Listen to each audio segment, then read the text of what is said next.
Hey, my name is Rick Mooney. I'm from the Steel Studio. These are my Thursday thoughts.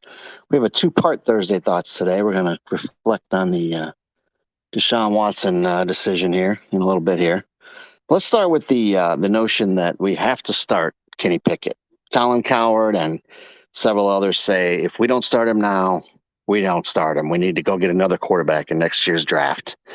Well, let me tell you, my thoughts on that are the Pittsburgh Steelers, first of all, do not operate that way. As I've said before over and over, the Steelers have a standard they stick with. They did not listen to the experts in the draft.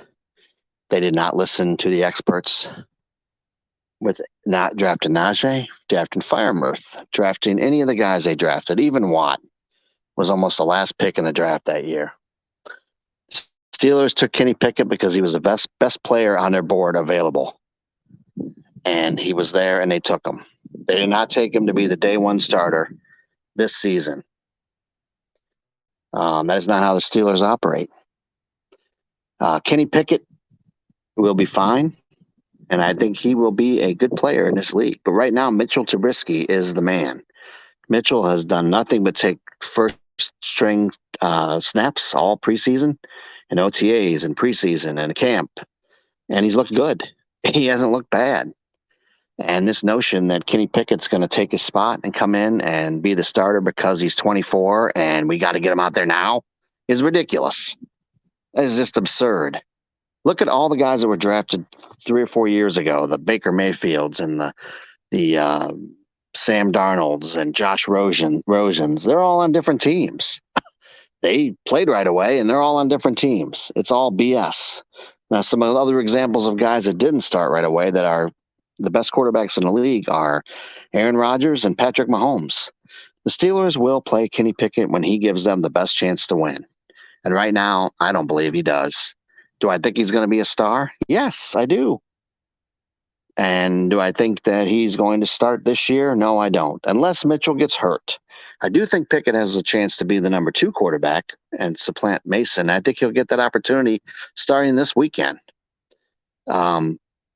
Against Jacksonville. And if he does great, I think there's a chance he could beat out Mason and we could trade Mason or Mason will be inactive. I don't believe they really want to have Kenny inactive because you're not getting a helmet. You're not learning as much, but I could be wrong about that. But I think they know that Kenny's their future. Mason's not. But that does not mean they're going to start him over Mitchell. And if Mitchell balls out and plays well, he'll be the starter next year as well.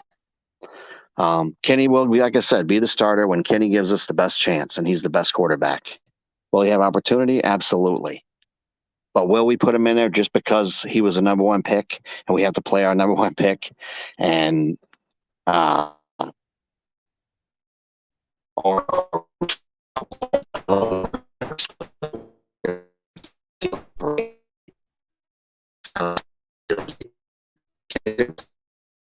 points a game. That's the goal. And mop-up duty. And if Mitchell gets in, then there you go. But I don't believe he will be. It won't be because he's 24 and we need to get him in. These nerds that are in the sportscasting world now that only go by numbers are ridiculous. There's some intangibles there that Mitch has that we need to have this year. I think this team is loaded. I think this team is going to be good, and hopefully we can keep everybody healthy, and it'll be a fun season. And hopefully we don't win every game in the last 10 seconds like last year, and we're having heart attacks every week. Now, the other topic is the Deshaun Watson suspension came down for 11 games. A lot of people are mad. A lot of people are mad because he should have been gone a year. Personally, I don't know how I feel about it. I think something happened, but it wasn't connected. It was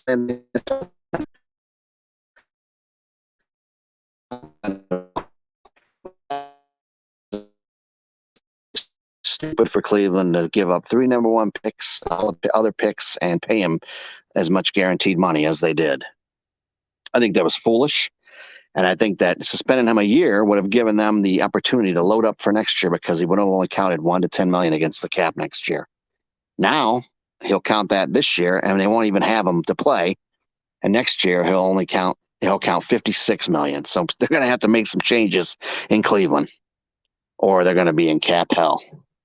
They're not going to be able to keep the Hunts. They're not going to be able to keep the Batonios, the guys that have made them even a decent team at all anyway, which they haven't really been anyway. But they won't be able to keep. They're going to have a franchise guy, and they're going to have to pay him, and he's going to have to be that good to get him over the hump. I don't believe he is yet. I don't see it. He has potential to be, and I've said all along that if Cleveland won the Super Bowl because of that trade, that ballsy move, then they deserve it. But personally, I don't think they will. It's the culture. It's the mistake. It's the way they did Baker. Those are the things that they do that the Pittsburgh Steelers would never do. But as far as the 11-game suspension, I'm glad it's only 11 games and not a year. Let them deal with the cap, being at the cap for once, like we had to. All right, go Steelers. That's my Thursday thoughts. I can't wait for this Saturday, and we'll do shows next week. And this is just an audio show to give you my Thursday thoughts.